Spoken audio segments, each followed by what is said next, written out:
Hi, I'm Paula Simwe. In this video, I'll share a high-level overview of how payments work in Google's Universal Commerce Protocol. UCP addresses the N-times-N problem between merchants and AI platforms. Without protocols like UCP, merchants would have to build platform-specific connections with platform-specific protocols for every AI platform whose users they'd want to reach in the AI platform's interfaces. If the merchant wants purchases through Gemini, ChatGPT, and Claude, that's 3 connections to build with each platform's own protocol. UCP is a common agentic commerce language for AI platforms and merchants. Merchants don't have to build for unique protocols with each platform. They can adopt UCP's common spec and communicate with multiple AI platforms with it. The way merchants receive product inquiries, share product details, and handle payments with each platform can all be done the same UCP way. To be clear, the transmissions don't go through Google. They are direct between platform and merchant. With UCP, our flow diagram is no longer 3 different specifications or languages defined by each platform. It is now one common, reusable specification language used across each connection between merchant and platform, a much easier and efficient state of play. The primary actors in UCP are the platform and the business. Platforms include AI-powered interfaces through which a human buyer is interacting. The business is the merchant that wants to reach customers through the platforms. A credentials provider and a payment service provider come into the picture when payments are involved. Think of the credentials provider as a token vault or payment credential keeper, like Google Pay and PayPal. Moving forward, I will use the UCP nomenclature of business to refer to the merchant. All right, let's take a look at how UCP works from product discovery to payment at checkout. Before anything can happen, both the platform and the business publish their UCP profiles. The business hosts its UCP profile on its servers and makes it available publicly using a UCP-defined web address structure. The profile contains key information such as UCP version, services, capabilities, and importantly for us, the supported payment handlers like Google Pay, Apple Pay, or others. To simplify, think of services as the available mechanism of internet communication between the platform and business. It could be through REST APIs, Model Context Protocol, and others. Capabilities. These are the core commerce actions or features that the platform or business support within UCP. They include catalog, cart features, and importantly for us, checkout. Oversimplifying again, but think of payment handlers as supported payment methods with which a checkout can be executed. With both profiles defined and published, the action can begin. The first step involves a profile exchange and negotiation to determine the intersection of supported services and capabilities between the platform and the business. Specifically, the platform looks up the business's profile at the UCP structured web address, then using the information in the profile, sends over its own profile to the business. The business processes the intersection of both profiles and responds with a list of jointly supported services, capabilities, and payment handling. The platform chooses which service to use from the jointly supported services that the business responded with. Now, both parties can interact within the specifications of the jointly supported and chosen service and capabilities. This capability negotiation, as it's called, can happen at any time. Platforms don't have to wait for a user's intent to look up businesses' profiles and begin negotiation. It can be done in advance, and the business's profiles can be cached. For our example, let's assume both platform and business support the REST API service as well as the catalog and checkout capabilities. With the services and capabilities defined, let's now look at UCP in action during product discovery. Product discovery can start with a product name search, such as pizza, via a catalog search, REST API call to the business. The catalog search feature is part of the catalog capability that both the platform and the business support.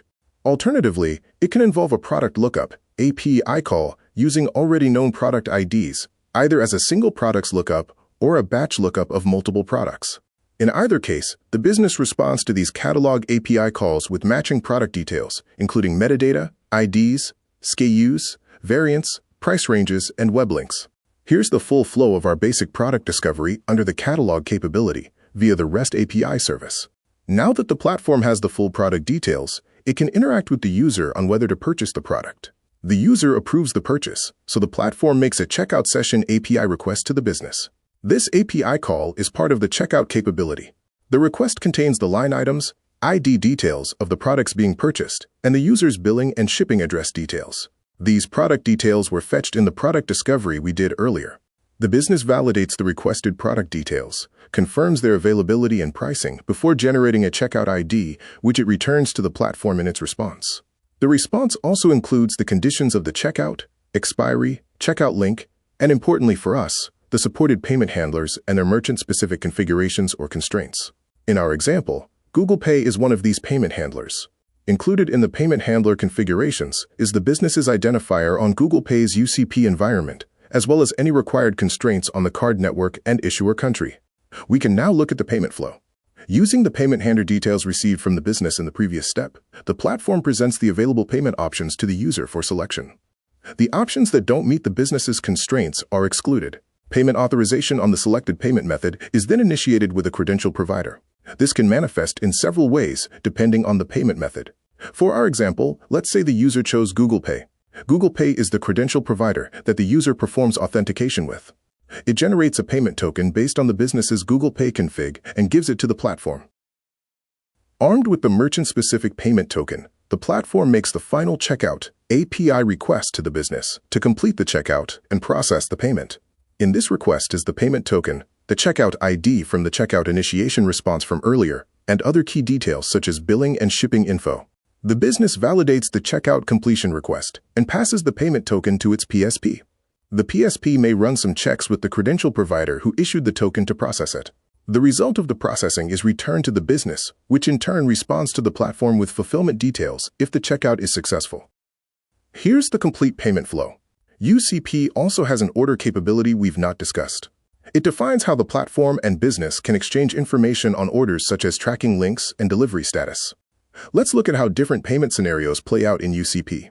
In the case of payment with raw card details, a PCI-compliant iframe from the credential provider is shown in the platform's interface to capture the PAN and create a payment token that is usable by the business and its PSP. The platform never sees the raw card details. The payment method or credential provider defines how its iframe is configured within UCP and governs how the resultant payment token can be processed by the platform, business, and PSP. A common standard at the payment method level. If paying with a card they already saved in their account with the business, there's no need to retokenize. The platform shows the saved card details at the business for the user to confirm which to use. The token in this case is simply a payment method ID or reference. It's an identifier of the user's pre-saved card at the business. Once selected, the platform passes the reference for the selected payment method to the business for processing. This scenario is only possible with UCP's identity linking capability, which we haven't discussed in this video. In an Apple Pay flow, Apple Pay is the credential provider. The platform shows the user their compatible cards in Apple Pay that have been filtered on the business's payment handler configurations. Once a card is chosen, Apple Pay generates a business-specific payment token that is used downstream by the business and its PSP. Lastly, if the user delegates to the AI to make a purchase when certain conditions have been met, the user has to pre-approve the payment and the conditions in a form of a mandate. The act of approving and generating a payment mandate involves a credential provider. When the purchase conditions have been met, the platform requests a payment token from the credential provider, who then generates a mandate and business-compliant payment token for use downstream. This example is based on Google's Agent Payments protocol, which Google recommends for delegated shopping scenarios in UCP. I hope these examples help paint a high-level picture on how UCP can support different payment flows.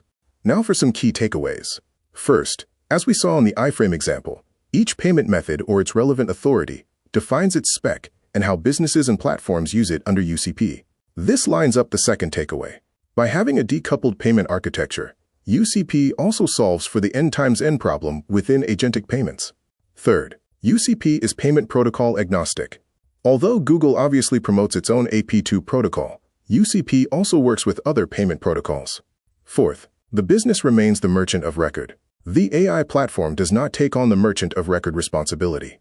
Fifth, complex situations that require escalation such as 3DS, SCA, or KYC can be handled, for example, by handing the user over to the business through a web view of whatever URL the business provides for escalation.